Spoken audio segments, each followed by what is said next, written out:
Hello and welcome. This is exclusive interview on AD4 TV radio. I am Tunde Hassan. The prevalence and proliferation of illicit and dangerous arms in wrong hands have exacerbated the precarious security situation across the West African sub-region. The bulk of these arms, some in rogue hands, are said to be in Nigeria.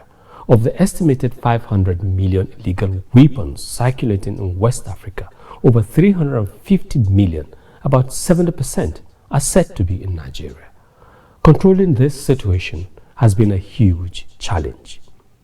Joining me shortly to discuss what frameworks are needed to ensure a mop-up and effective control of these dangerous arms is Dr. Sani Aliyu, a security and counterinsurgency expert and Controller General, Neighborhood Enlightenment and Safety Organization, NESO.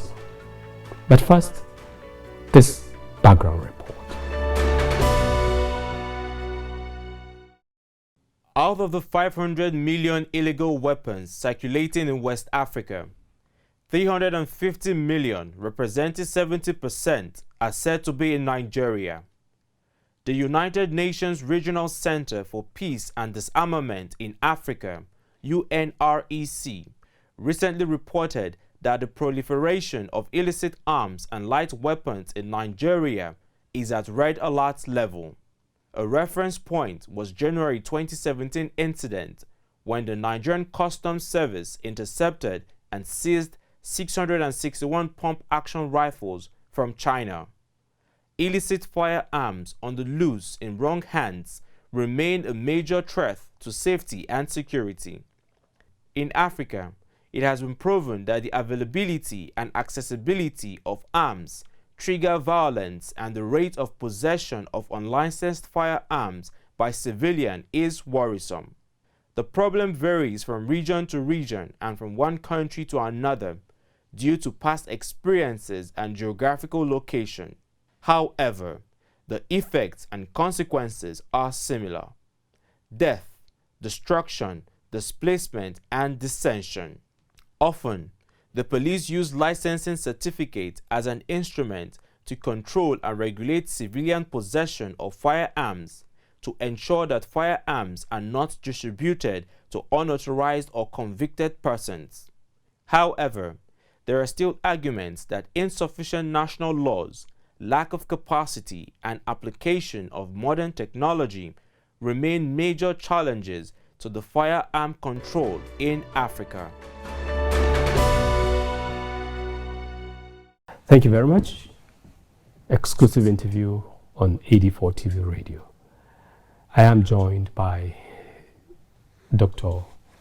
Sani Aliyu, Comptroller General, Neighborhood Enlightenment and Safety Organization, NESO, in Nigeria. Thanks for joining us. Thank you. Good to be here with you. We're talking about illicit arms, a very serious, sensitive matter across the West African sub-region. In your activities, do you see it as a huge concern? Has it gotten to the level that we need to do something about it?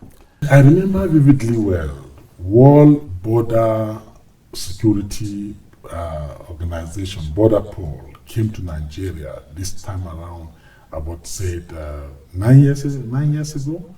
They came and met us in Nigeria. We held meetings, we even hosted them. They were representative of EU.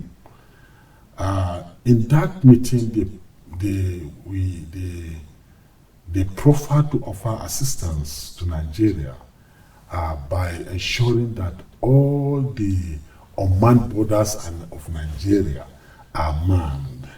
We have over 1,050 unmanned borders in Nigeria. So Nigeria is one of the most porous countries in terms of border control.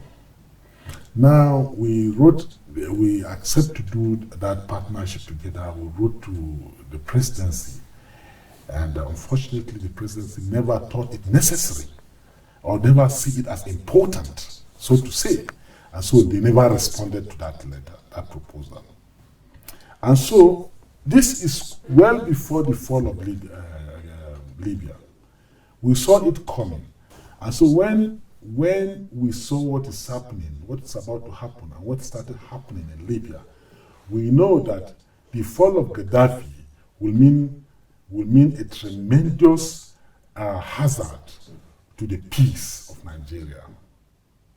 Because if you look at that region within the space, you know, it is easier for proliferated weapons, illegal weapons, to find their way into Nigeria. More so that Nigeria has over 1,050 unmanned borders. Is it because of these porous borders that we're having this challenge, or is it because of absence of effective mechanism to control the movement of arms? Well, whichever way you put it. Or lack of response by government? Whichever way you put it, first of all, we have to appreciate the fact that the government does not respond to a proposal to help them ensure that there are no illegal weapons coming into the country.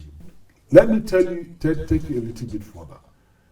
Most of these weapons that are finding their ways into Nigeria, especially those the anti-aircraft that can get down an aircraft, are coming from Libya. Some of them are coming from... Is that for certain? Some of them are coming from Burkina Faso. This is our area. This is what we do. We have our intelligence lineup. We gather our intelligence. There are a few trailers that were caught in the east the other time regarding arms. Yes, it is our information from that we are monitoring those trailers right from Burkina Faso till those places where they were caught. So we have been on it. We have been helping the Nigerian army in this fight for a very long time. Okay, now we have a very tough problem on our hand. By estimate, over 500 million illegal arms, 70% of that in Nigeria. And the rest of West Africa is also under such massive siege of proliferation of arms. Is the ECOWAS doing sufficient to mop up and control this? Ghana is not under such light. Ghana here, our sister country here, is not under such light. Look, it's only those small countries in Africa, within the South African region or within the West African region, that are barely having resources that are contained with dealings with gun runners and other things to make ends meet, including sometimes their official military. They go into selling of all these arms to gun runners. And the official military of some of the smaller nations. They go into selling in deals with gun runners. Of course. I'm saying this with all sense of responsibility, because we have sent our boys to monitor such areas, and we have gotten some fact, and that is why we were able to help the agency, the security agency, to make some arrests in the east the other time through those trailers. And we were some of our boys were there when those deals were being striking in Burkina Faso. So we know what is happening. You understand what I'm saying? So the thing is that the government should tap into our operational experiences. We are very diversified, we are very on ground, and we can assist them. Even with all this kidnapping, all these bandits and all those things. If the government will partner with us, I assured the Nigerian government that, let me be very modest, that in the next 1 year, when we start this operation, Nigeria will be clean of bandits. If this fight is actually serious, we are ready to assist the government to mop up these bandits in Nigeria, including the herdsmen crisis. We are ready to do that. Okay. Now, you used one very, very pungent phrase, if this fight is serious. We'll come back after this break to engage the discussion further. There's a wind of change blowing over Nigeria, and it's coming from the Tertiary Education Trust Fund. If you want to find out how TED Fund is bringing the Nigerian government, industry, and the academia together to drive a new knowledge economy, tune in to this station every Wednesday at 8 p.m. for TED Fund, the paradigm shift. It's informative, it's innovative, and it's exciting. TED Fund, the paradigm shift, proudly produced by 84 TV Radio.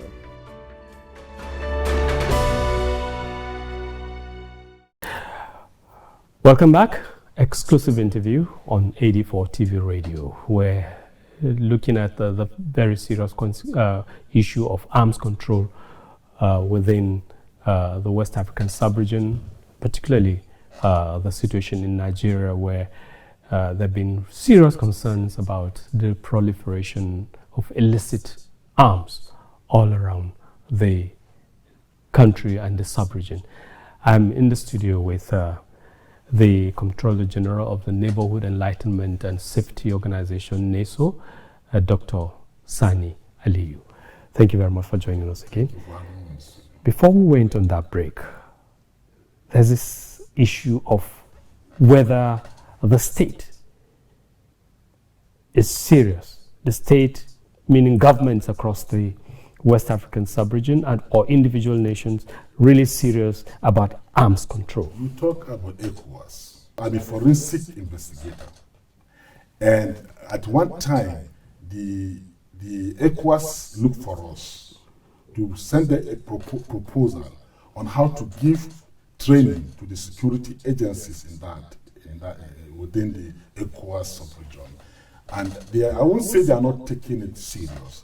It's a disturbance to the government and the regional government, the local government. When I say local government, I mean the nation's government that constitute the region of West Africa. It's actually a disturbance to them. They are key into how to solving this solution. Of course, they are very slow. That is maybe due to some bureaucratic bottlenecks here and there. And I think sometimes nations should take the bull by the horns. And when you look at every time, there is this slogan, I love it, that the police say security is not only in the hands of the official security agents. Sometimes you must diversify in security. You must connect people to help you gain in security. We use locals, we use farmers, we have taxi drivers, we have Okada riders, we have all sorts of human beings, including bankers, include what have you. Because the crime that is going on now has gone beyond just those people that are perpetrating it on the street.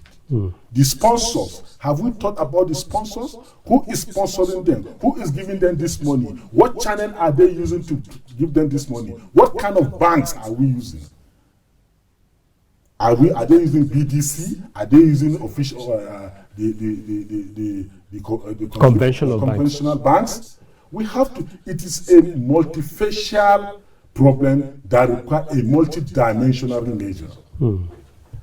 And the government need to know that they need to bring experts in various fields to come and help them out of this quagmire. It's just the security quagmire. It's gone beyond just carrying gun to say you are going to confront these people. You understand what I'm saying? So the government need to bring people together to thought out ways and means on how to end this thing. Some wars, we are not won by guns. Some wars, we are won by blockages. Deny them supplies, deny them food, they surrender. Yes, these guys, if they don't get supply, they don't get food, they will surrender. And it is easy for us to do so. It is easy for us to block them. Very easy. But what is stopping it? The issue is the government has not thought it necessary to look for people like us. But they feel they only need to deal with people that are in government, the security guys that are in government. We are working with the military very well. We don't have any problem with them. We understood ourselves very clearly. And we knew when there is a problem, they always come to give us backup and all those things. We are very comfortable with Nigerian military in terms of operations. When it comes to strategic planning and all this, Yes. people like us don't come in. They only deal with those people in government. And what we, people like us, are knowledge of, because we are at the grassroots, they wouldn't get that knowledge because they are wearing uniform. So they are not there. And we, our boys are not, they are there, they are mingled there with the people, with even, some of them, with even the bandits. They know them, they know each other. They can help to arrest the bandit. They can give you a detailed information on how to get these bandits within the shortest possible time. They can lead. We have been. They are very helpful. They can be very helpful in that manner. And we, are, in our own case again, we are dealing with. We are socialites. We have people in various places, like I said, in the government, some in the private sector, blue chips, and all those, even some in banks. So we have information from all over the place flowing. But the government is not, unfortunately, realizing how to tap on it. You're talking mainly about the Nigerian government. This problem is not just a Nigerian thing. I just told you that the ECOWAS had made a contact. Okay. They have made a contact to us, and we have already given them the proposal. But they have not responded because they told us clearly that they are very slow in their administrative operations. And this kind of situation does not need all those bureaucratic bottlenecks. These are urgent operations that need urgent attention, that needs, how to, be smart about getting all these things out of Africa, out of this region. Let's look at it's very crucial, the methods of gun running within the sub-region. What are the methods deployed by these gun runners? There are several thousands methods, many methods, vehicles, donkeys, camels, horses, even bicycles, motorcycles, So there are so many methods. And by the way, when you are sure of a lot of porous borders that are unmanned, that you can just come and go through, all you bother about is when you're already in the nation. And sometimes when you're already in the nation, you don't even need to go to town, stay in the forest. That's what they do. They get all these supplies and remain in the forest, provided that within the parameter of your nation. They can launch any attack from there. They deploy Okada machines and all those more than the usage of vehicles. They are under rocks, under hills, the shady, dark areas and all those things. So movement of weapon is not stoppage. It is just free flow, very free flow as it is now. Very free flow, very free flow. And some of these things, we saw them coming and we talked about it, especially this ISWAP and ISIS. Before when they were to come to Nigeria, we saw them, how they got to Birnin-Gwari, the Soviet, and all those things. We gave all those reports, but no actions. Now, there's a desire, there's a need for action and urgent action, as it were. This is just an estimate: 500 million illicit weapons running around in rogue hands, in wrong hands in West Africa. Do you see the possibility of developing a framework for mopping up and controlling these arms? Let me tell you, if the government is particularly very serious to deal with this situation, honestly, it's just going to take a few months.